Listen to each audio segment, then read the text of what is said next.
আসসালামু আলাইকুম। আজকে আমাদের উচ্চারণের রুলস 2 শুরু হবে।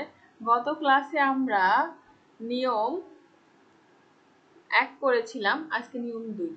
বাচ্ছিমে যদি আপনার সিউত বা সাংসিউত থাকে তাহলে সেটা কিভাবে পরিবর্তিত হবে। ওকে, চলুন দেখে নেওয়া যাক। বাচ্ছিমে যদি সিউত বা সাংসিউত থাকে তাহলে চেঞ্জ কখন হবে? পরবর্তী বর্ণের উপর নির্ভর করে উচ্চারণ পরিবর্তিত হবে।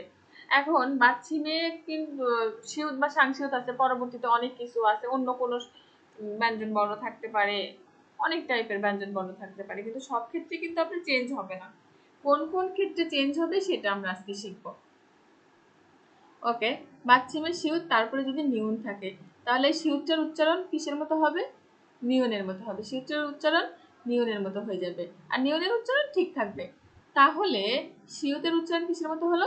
নিয়নের মতো হলো। তাহলে এখানে আছে কি? উৎনুন। আমরা নরমালি উচ্চারণ করি, তার উচ্চারণ হবে কি? উন্নুন। উন্নুন। লেখা কিন্তু আপনার এটাই থাকবে, লেখা কিন্তু চেঞ্জ হবে না। ওকে, উন্নুন সারামে জোয়ায়। এখানে জো হায়ও কেন হলো না, এটা আমরা যখন হিউতের উচ্চারণের রুলস পড়বো তখন আমরা শিখবো ইনশাআল্লাহ। দ্বিতীয় রুলস, বাচ্ছিমে সিউত তারপরে যদি নিয়ম থাকে, বাচ্ছিমে সিউত তারপরে যদি নিয়ম থাকে তাহলে আমাদের চেঞ্জ হবে কোনটা? এটা সিউত চেঞ্জ হবে, অবশ্যই নিয়ম চেঞ্জ হবে না। চেঞ্জ হবে কোনটা? সিউত চেঞ্জ হবে। তাহলে সিউত চেঞ্জ হয়ে কি হবে? নিউন হবে। সিউত চেঞ্জ হয়ে নিউন হবে। তাহলে আমরা উচ্চারণ করি কি? কোতমুল। কোতমুল উচ্চারণ হবে কি? কোনমুল। কোনমুল। কোনমুড়ি নাই। সঠিক উচ্চারণ কি? কোনমুড়ি নাই। লেখা কিন্তু আপনার ওই সেম থাকবে, লেখা কিন্তু চেঞ্জ হবে না। লেখা যে আপনার আছে কোতমুড়ি, এভাবেই কিন্তু লেখা থাকবে, লেখা কিন্তু কোনোভাবে চেঞ্জ হবে না, কখনোই চেঞ্জ হবে না। ওকে, সাংসিউত। বাচ্ছিমে কি? সাংসিউত তারপরে নিউন। বাচ্ছিমে যদি সাংসিউত থাকে তারপরে যদি নিউন থাকে তাহলে সাংসিউতের উচ্চারণ এই সাংসিউত কি দ্বারা পরিবর্তিত হবে?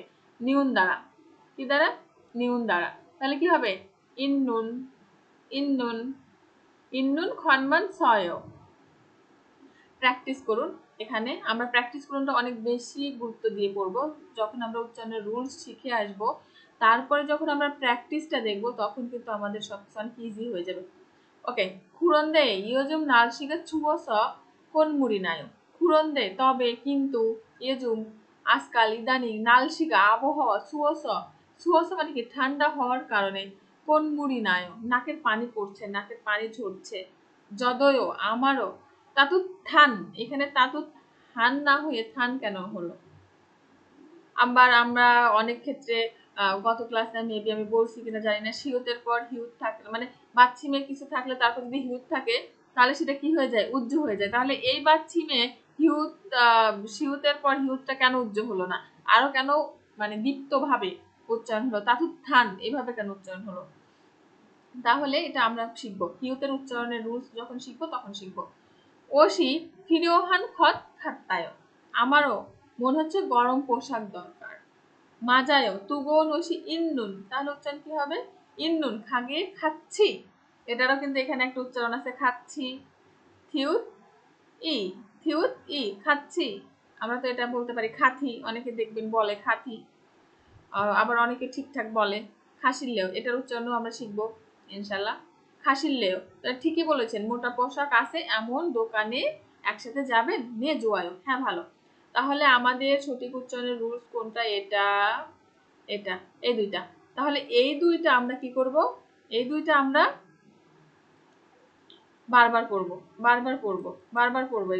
এই দুইটা একদম বারবার পড়বো, যেন আমাদের কি হয়?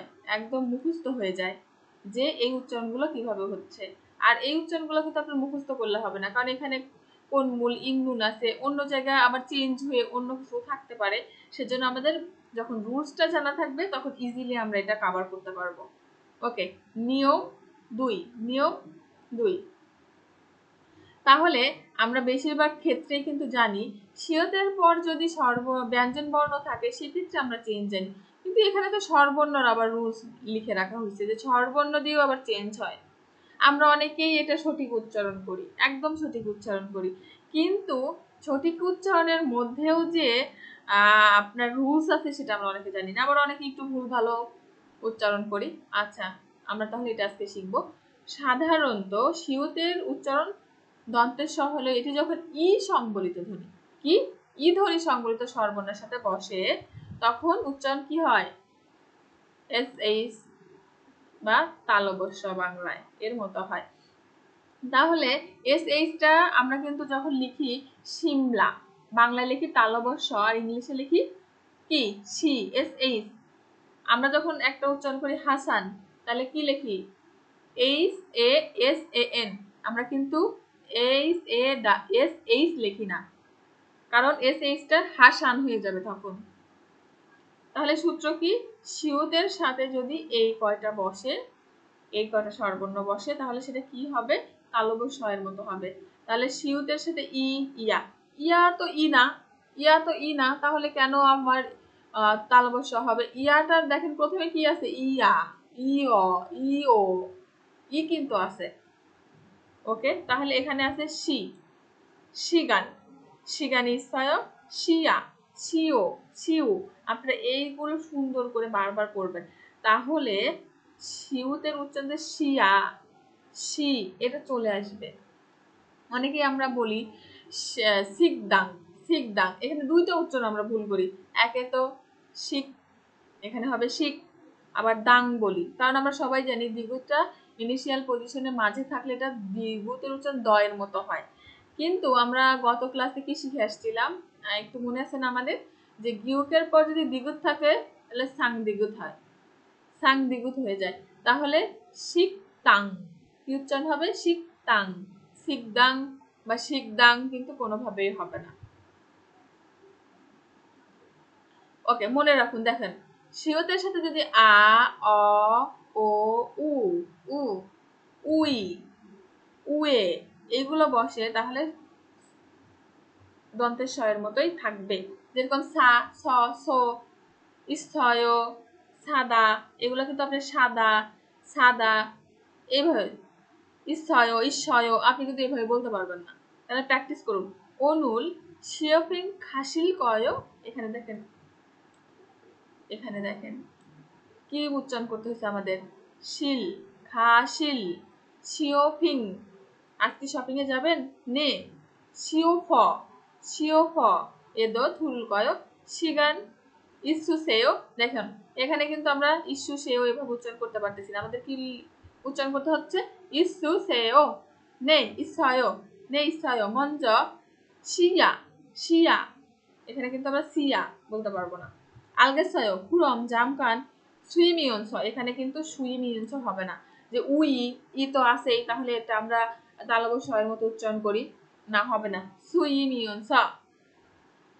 আচ্ছা, এখানে যে দেওয়া আছে এগুলো আমরা বারবার বারবার উচ্চারণ করব, তাহলে অটোমেটিক ভাবে আমাদের উচ্চারণের রুলসটা, আমাদের যে নিয়মটা সেটা আমাদের আয়ত্ত হয়ে যাবে। আমরা যদি একবার দেখি তাহলে এটা কিন্তু আয়ত্ত হবে না।